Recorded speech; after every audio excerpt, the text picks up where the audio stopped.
मोक्षमार्गस्य नेतारं भेतारं कर्मभूव्रतां ज्ञातारां विश्वतत्त्वानां वन्दे तद्गुणलब्धये।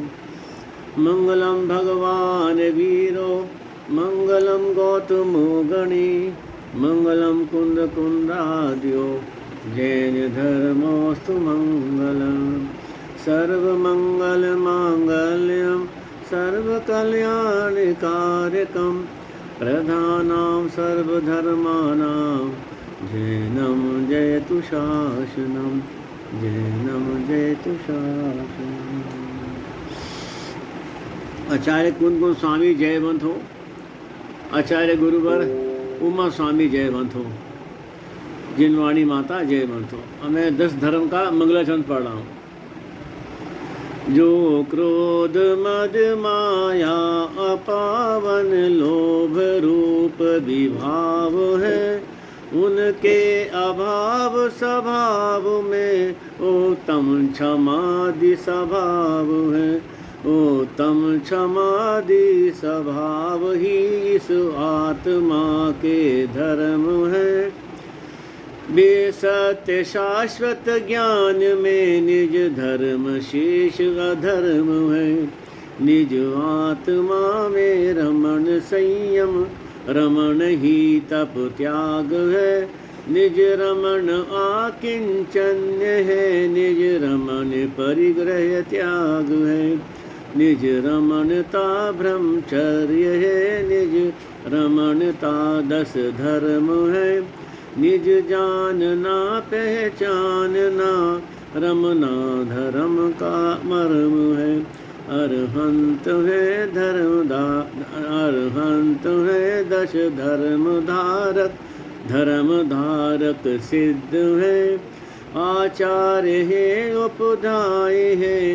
मुनिराज सर्व प्रसिद्ध है। जो आत्मा को जानते पहचानते करते रमण, वे धर्म धारक धर्म धन है। उन्हें हम करते नमन।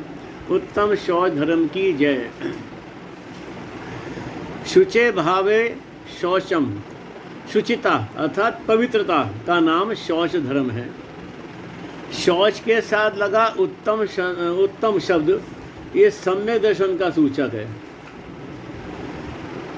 अतः सम्यक दर्शन के साथ होने वाली वीतरागी पवित्रता ही जो है उत्तम शौच धर्म है। शौच धर्म की विरोधी लोभ कषाय है और लोभ को पाप का बाप कहा जाता है, क्योंकि जगत में ऐसा कौन सा पाप है जो लोभी नहीं करता। लोभी तो व्यक्ति जैसे भी बने कैसे भी बने, न्याय अन्याय सब तरीके से वो तो धन कमाने में और भोग सामग्री को इकट्ठा करने में सारी जिंदगी लगा रहता है। रत्नकरण शापकाचार में आचार्य समदभद्र स्वामी कहते हैं कि शौच का अर्थ है उज्ज्वलता पवित्रता।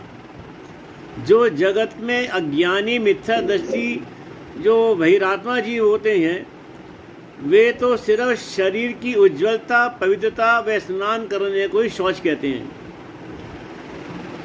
और लेकिन शरीर तो उन्हें ये पता नहीं है अज्ञानियों को कि शरीर तो 7 प्रकार की कुधातुओं से निर्मित है। मांस मज्जा पीप खून हड्डी मल मूत्र, इनसे में ये हमारा अपवित्र ये शरीर जो है बना है। तो ऐसे अशुचि में अपवित्र शरीर को धोने से क्या आत्मा की शुचिता प्रकट हो सकती है? कभी नहीं, कभी नहीं हो सकती। सागम में आया है, इस देह के संयोग में जो वस्तु पल भर आएगी वो भी मलिन मल मूत्र में दुर्गंध में हो जाएगी। तो शिष्य ने पूछा, भगवान तो क्या देह की कोई उपयोगिता नहीं है? बोले है ना, किंतु न रहे इस देह में, किंतु रहे इस देह में निर्मल रहा जो आत्मा वह ज्ञेय श्रद्धेय धेहि वै आत्मा। लेकिन लोभी व्यक्ति को आत्मा कल्याण की भावना आती कहाँ है? आती नहीं, वो सोचता ही नहीं इसके बारे में, वो तो सारे जिंदगी धन कमाने ही लगा रहता है। तो ये कहा कि भैया इस शरीर को नहलाने से, स्नान करने से, खूब मलमल के उपटन लगा के और महंगे साबुनों से चाहे कितना तुम इसको सारे जिंदगी नहला दो, स्नान कर दो, तो भी आत्मा की शुचिता उससे नहीं हो सकती है। एक उदाहरण से आप सबको बताता हूँ मैं कि पांचों पांडव एक बार तीर्थ स्थान में स्नान के लिए जा रहे थे। तो कृष्ण महाराज के पास पहुँचे, उनसे निवेदन किया, महाराज आप भी हमारे साथ तीर्थ स्थान में चलिए स्नान करने के लिए, बहुत पुण्य का संचय होगा। तो उन्होंने कहा कि भैया मैं तो व्यस्त हूँ, मैं असमर्थ हूँ मैं जाने में। बहुत आग्रह किया, तब बहुत आग्रह करने पे उन्होंने कहा अच्छा ऐसा करो, उन्होंने एक तुम्बी मंगाई, तुम्बी। बोले तुम इसे ले जाओ और मेरा प्रतिनिधि मानकर इसे खूब इसने को स्नान कराना। बोले ठीक है। बड़ा हर्षित हो गए वो और बड़े आदर के साथ वो उसको तुम्बी को महाराज की, कृष्ण जी की ले गए। जब वहाँ से स्नान करके वापस आए, दरबार में पहुँचे, तो बड़े उन्होंने आदर सम्मान के साथ और सोने के थाल में वो तुम्बी रख के उनको भेंट किया कि महाराज हमने इसको 100 बार खूब डुबो के इसको स्नान कराया है। तो बोले अच्छा। तो फिर उन्होंने कहा, सेवकों को आदेश दिया, जाओ इसके जो है छोटे छोटे टुकड़े काट के ले आओ। और वो ले आए। अब उन्होंने कहा कि इन सबको बांट दो, मेरा प्रसाद को समझकर इसको ग्रहण करो सभी। तो सबने ग्रहण कर लिया आदर के साथ, और जैसे ही मुंह में रखा तो उन्होंने सब थू करके उसको फेंक दिया।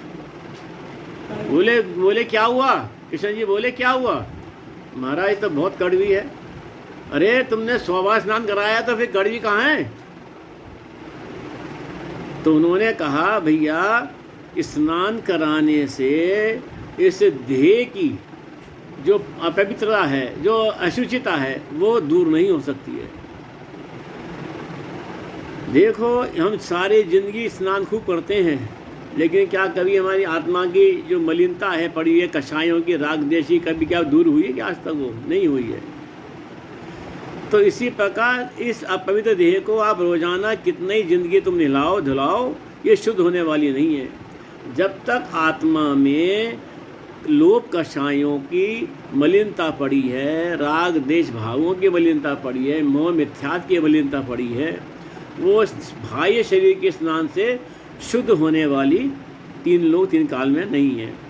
शौच धर्म तो आत्मा को उज्जवल और करने, आत्मा को धर्म रूपी ज्ञान रूपी जल से उसमें स्नान कराने से आत्मा को, उससे वो आत्मा शुद्ध होती है।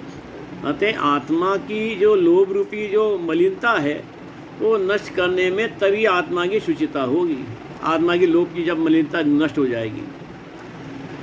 अतः आत्मा को शरीर से जो लोग, जो मोक्षाती जीव या जो ज्ञानी जीव आत्मा को शरीर से भिन्न ज्ञान दर्शन स्वरूपी अखंड अविनाशी जन्म जरा मरण से रहित उज्ज्वल धवल शुद्धात्मा का ध्यान करता है, अनुभव करता है, उसमें लीन होता है, उसको शौच धर्म प्रकट हो जाता है। अतः परिग्रह की ममता छोड़कर, आचार्य भगवान कहते हैं, हे जीवो, परिग्रह की ममता छोड़कर इंद्रियों के विषयों को त्याग करके तुम तप रूपी अग्नि से आत्मा को तपाओ, तो तुम्हारा शौच धर्म तुम्हें प्रकट हो जाएगा। है ना वो बात कि ध्यान अग्नि सर्वकर्माणि भस्मसात कुरुते क्षणात्। क्या कह रहे हैं कि ध्यान रूपी अग्नि से करने से क्षण मात्र में ही सारे कर्मों का बिल्कुल जल के नष्ट हो जाते हैं, उनका नाश हो जाता है और आत्मा शुचिता हो जाती है, शुद्ध हो जाती है। पंडित टोडरमल जी ने मोक्ष मार्ग प्रकाशन में इसके बारे में, लोभ कषाय के बारे में कहा कि इस जीव को जब लोभ कषाय की इच्छा होती है ना, तब इष्ट पदार्थों का संग्रह करने के लिए, प्राप्त करने का लोभ होने से उसके अनेक उपाय करता है वो। अनेक सही प्रकार के साधन करता है, अनेक प्रकार की शरीर की चेष्टा करता है, बहुत कष्ट भोगता है, बहुत कष्ट सहता है, मरण हो जाए जिसमें ऐसी वो कार्य भी करता है, लोगों की गुलामी और उनके निंदा के वचन भी सहता है, विदेश गमन भी करता है। इन्हीं धन प्राप्ति के लिए कहने का तात्पर्य ये वो क्या क्या नहीं करता, सभी कार्य करता है।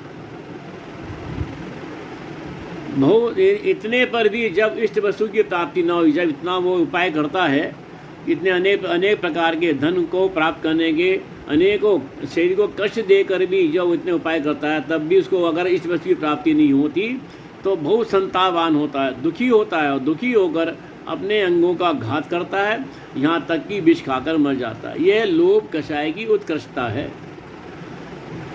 इसी प्रकार आचार्य सुभाष चंद्र आचार्य ने अपने ज्ञानानव ग्रंथ में लिखा है कि लोभ कषाय के पीड़ित व्यक्ति अपने मालिक, गुरु, बंधु, वृद्ध, स्त्री, बालक, क्षीण, दुर्बल, अनाथ, दीनहीन को भी निशंकता से मारकर उसका धन इकट्ठा करता है। ये लोभी व्यक्ति की जो है मानसिकता है। नरक गति कहने का तात्पर्य है कि नरक गति जाने के जितने भी कार्य हैं वो सब लोभ के वशीभूत होकर ये जीव करता है। पैसे का लोभी हर समय जोड़ने में लगा रहता है, भोगने का तो उसे समय नहीं मिलता। पैसे का लोभी हर समय हाय पैसा, हाय पैसा, हाय पैसा। देखो, एक तरफ तो लोभी मनुष्य इतने पैसे के पीछे मारा मारा फिरता है, और दूसरा तरफ जो पशुओं का जो लोभ है ना, वो खाली उनके पेट भरने तक सीमित रहता है। जहाँ पेट भरा वो उसके तरफ झांकता भी नहीं पशु भोजन की तरफ। और दूसरी तरफ जो मनुष्य है वो लोभ के कारण पेट नहीं पेटी भरने में लगा रहता है। रजनी, ठीक बात है ना ये बात? हाँ जी अंकल जी। हाँ, लोभी जो व्यक्ति है वो जो है वो पेट भरने तक नहीं पेट ही भरने में लगा रहता है, दिन रात पैसे के पीछे पागल रहता है।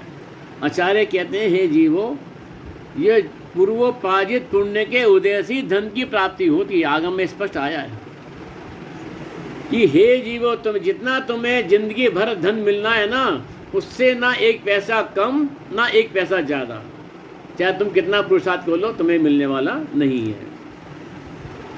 हाँ, जितना तुम्हें मिलना है वो तुमको मिलकर रहेगा, उसमें कोई कमी नहीं होती है। लेकिन ये सब पुण्य के उदय से मिलता है।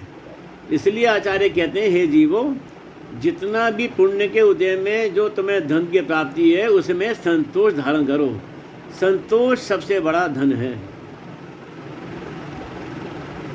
देखो, आज आदमी की स्थिति कैसी है कि जितना आचार्य कहते हैं, हे जीवो, तुमने जितना आज तक कमा लिया है ना, और जितनी तुम्हारी ज़िंदगी बची है, तुम उसको सारी ज़िंदगी जितना चाहे, मतलब कुछ आप करे भी ना, वही काम कर रहा, सब जो ना कर रहा तुम्हें छोड़ दो अब सब। लेकिन तुमने इतना इकट्ठा कर लिया, इतना संचय कर लिया, इतना परिग्रह कर लिया है कि सारी ज़िंदगी इसको भोगने में लगे रहो तो भी तुम भोग नहीं सकते, और साथ में ले जाने की व्यवस्था नहीं है। अगर मान लो व्यवस्था होती तो क्या होता तुम्हारा हालत? पर लोग में लेके जाने की व्यवस्था नहीं है, एक सुई भी लेके यहाँ से जा सकते यहाँ से, तो किसने लोभ करते हो? अतः धन की प्राप्ति में लोभ आसक्ति नहीं है, परंतु पुण्य का उदय का ही कारण है। एक उदाहरण दिया ना सिकंदर का, कि सिकंदर बादशाह ने कितने अत्याचार किए लोगों के ऊपर और धन इकट्ठा किया, बूढ़ों को, स्त्रियों को, बच्चों को किसी को नहीं छोड़ा उसने, सारे खजाने उनके खाली कर दिए। और जब उसकी मृत्यु निकट आ गई, जब मृत्यु शैया पे पड़ा था वो, तो उसने अपने दोनों पत्नियों को बुलाया और कहा, देखो, मेरे शव को सिर्फ डॉक्टर, वैद्य, नीम हकीम जिन्होंने मेरा इलाज किया था वो उठाएंगे और कोई हाथ नहीं लगाएगा। समाज को ये संदेश देने के लिए, जनता को ये संदेश देने के लिए कि जिस समय मृत्यु आती है उस समय कोई औषधि, कोई तंत्र मंत्र कुछ भी काम नहीं आता। जब आयु समाप्त हो जाती है तो उसको जाना ही पड़ता है। और दूसरी पत्नी को बोली कि मुझे क्या आदेश है? बोले तुमको ये आदेश ये है कि जितना मैंने अत्याचार करके लोगों पे धन इकट्ठा किया, सारा धन दौलत, हीरे जवाहरात, आभूषण, सब बड़े बड़े रथों में और खुली गाड़ियों में उसका प्रदर्शन करना, खुले में उसको दिखाना, जनता को दिखाना। और मेरा पूरा शव जो है कफन से ढका होगा शरीर मेरा, तो दोनों हाथ मेरे बाहर निकाल देना, हथेलियाँ खुली छोड़ देना, खुली हाथ ऐसे रख देना, निकाल के रख देना बाहर, जिससे कि ये जाए संदेश जाए कि सिकंदर शहंशाह जाता रहा, हाल हवाली साथ थे, साथ नहीं सब दौलत, लेकिन दोनों हाथ खाली थे। तो आज दुनिया में लोगों की क्या सोच है कि जो आदमी आजकल शुभ अपने घर के फंक्शन में, शादी ब्याह में हो, कोई बर्थडे हो या किसी भी तरह का खुशी का अवसर हो, उसमें खूब पैसा लुटाए, खूब अपना वैभव दिखाए, तो वो तो है निर्लोभी। और जो कम खर्च करे, कंजूसी से खर्च करे, उसे क्या कहते हैं? तो लोभी है। इसी प्रकार से आप कहीं भी धर्म के लिए चंदा मांगने जाओ और उस जितनी आपने कल्पना की थी इससे इतना मिल जाएगा, उससे कम दान मिला तो वो लोभी के होता है। और यदि कल्पना से ज़्यादा उसने दे दिया, चाहे उसने अपने नाम के लिए, मान प्रतिष्ठा के लिए, समाज में अपने शिलापट में नाम लिखाने के लिए, चाहे उसने वो पैसा दिया हो, तो भी वो निर्लोभी कहलाता है। और उसकी वो तारीफ़ करते, वो चंदा लेने वाले थकते नहीं हैं। बड़े बड़े दानी, महादानी और क्या क्या पन्ने धार्मिक शिरोमणि, पता क्या कौन सी उपाधियाँ उनको देते हैं। तो वैसे आगम में तो सिर्फ पैसे के लोभ का ही खाली लोभ नहीं बताया, ये 4 प्रकार का बताया, कई प्रकार का है। यश का लोभ, रूप का लोभ, नाम का लोभ, काम का लोभ, अतः 5 इंद्रियों के विषयों की वे मान कषाय की पूर्ति का नाम लोभ है। लोभ की अधिकता देखो चारों गति में कहाँ होती है? देवगति में।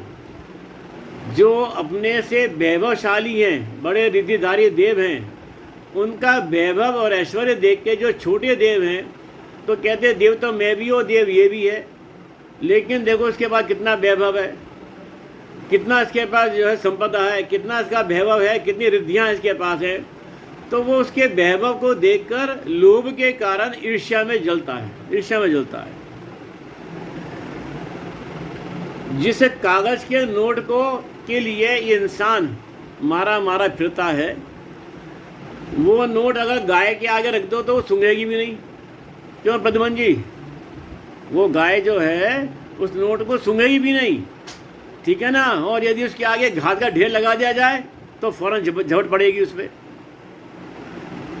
बस क्या करें भैया, सब ऐसा है कि संसार में, जगत में सभी विषयों के साधन, भोग सामग्री के साधन, पंचेंद्रिय विषय साधन, ये रुपये पैसे से प्राप्त होते हैं। मान प्रतिष्ठा की पूर्ति पैसे से होती है, इसलिए इंसान इस पर लुभा जाता है। इसी प्रकार रूप के लोभी, नाम के लोभी, खूब रुपया पैसा इकट्ठा जो इतने मुश्किल से कमाते हैं वो पानी की तरह बहा देते हैं। राजा, जैसे राजा सैनिक ने जो है चेलना के प्रति लुभा गए, पवन जय अंजना के प्रति लुभा गए। तो ऐसे जो है नाम के लोभी, और ऐसे नाम के लोभी कैसे होते हैं? तो कहता है, उसका ये चिंतन होता है कि एक दिन मरना तो है ही, तो क्यों ना मर के अपना नाम अमर कर जाओ, है ना।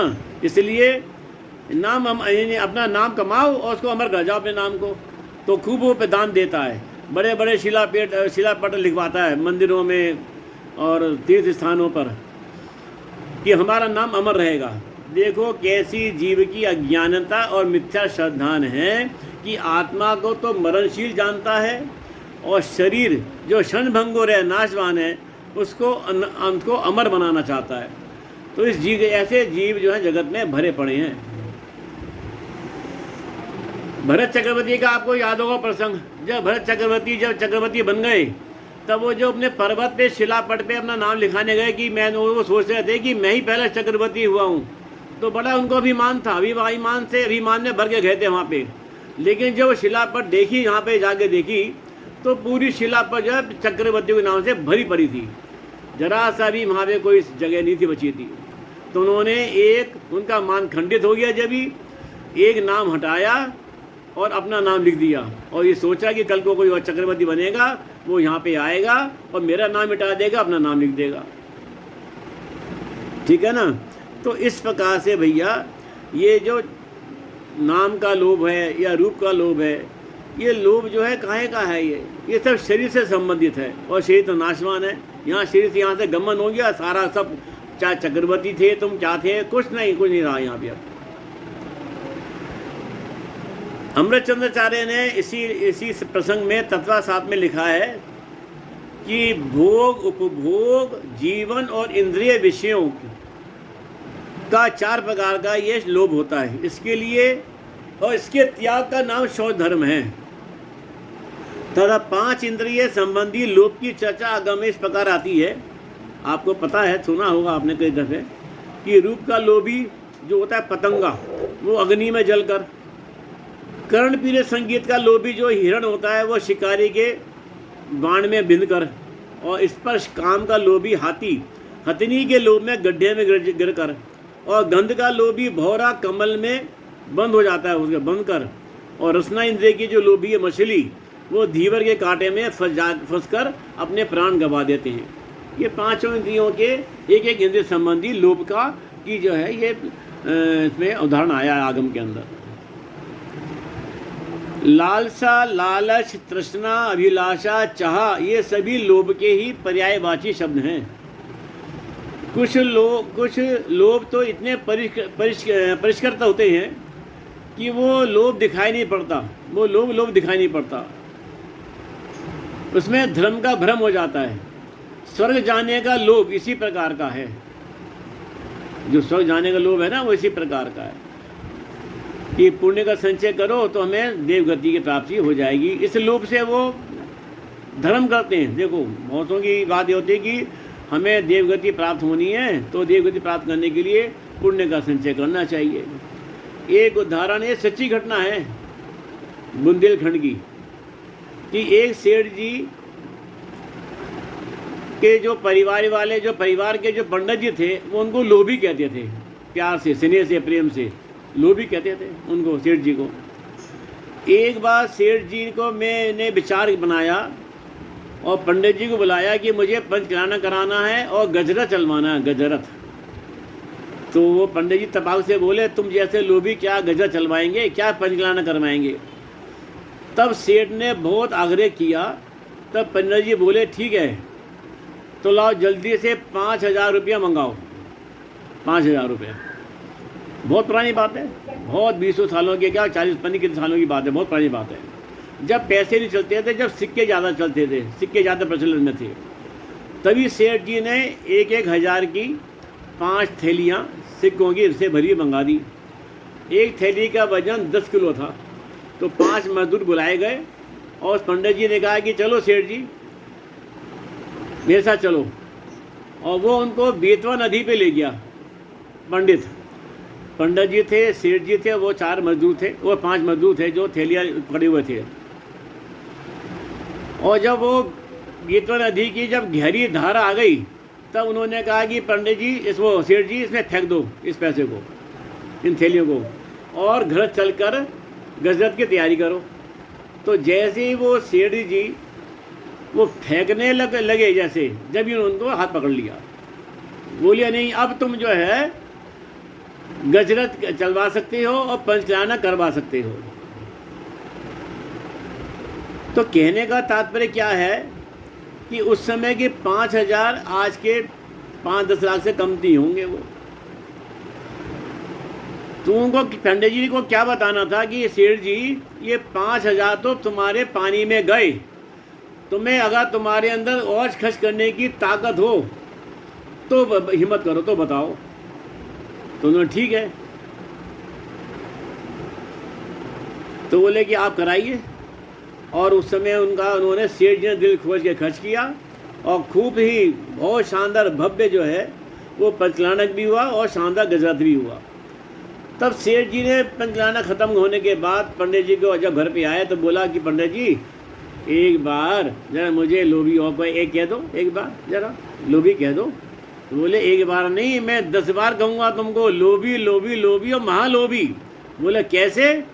बोले जब तुमसे यहाँ पर पैसा भोगा नहीं गया तब तुमने क्या किया, परलोक में भोगों को भोगने का इंतजाम कर लिया, अर्थात स्वर्गति में जाने का इंतजाम कर लिया तुमने कि वहाँ पे उच्च देह पर्याय मिलेगी तुम्हें, उच्च कोटि की रिद्धिधारी तुम देह बनोगे, क्योंकि तुमने गजा चलवाया है, 5 कल्याण करवाए मंदिर में भगवान के, तो तुम्हारे को तो बहुत रिद्धि वाले तुम देह बनोगे। तो तुमने जो है वहाँ पे वहाँ परलोक में भी भोगने का तुमने इंतजाम कर लिया। तो इसमें तो लोभी नहीं कहेंगे तो मैं क्या कहूँ तुम्हें। तो भैया कहने का तात्पर्य है कि शौच धर्म तो आत्मा का धर्म है। लोभ का अभाव होने पर 2500 कषायों का अभाव हो जाता है।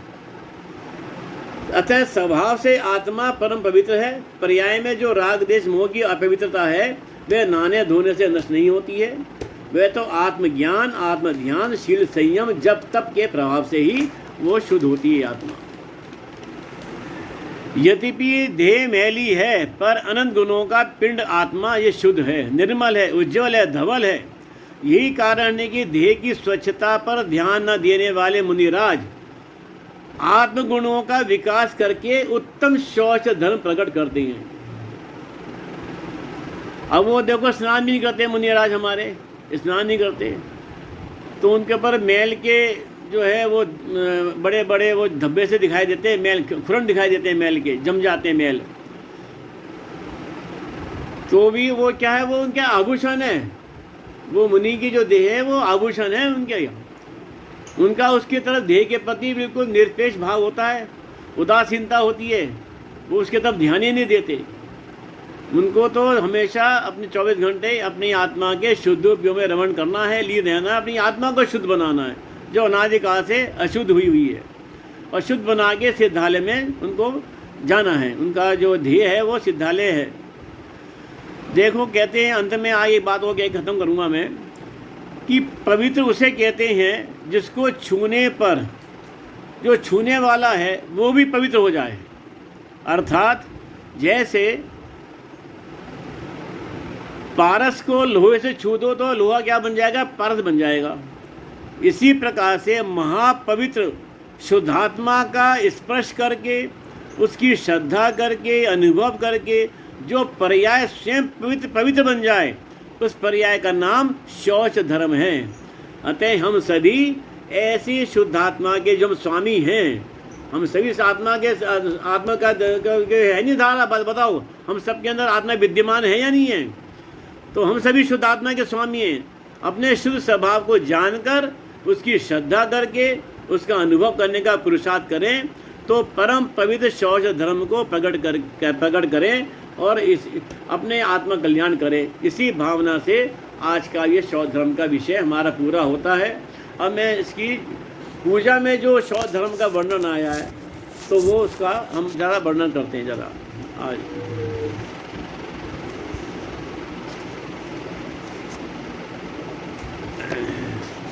हाँ, मेरी किताब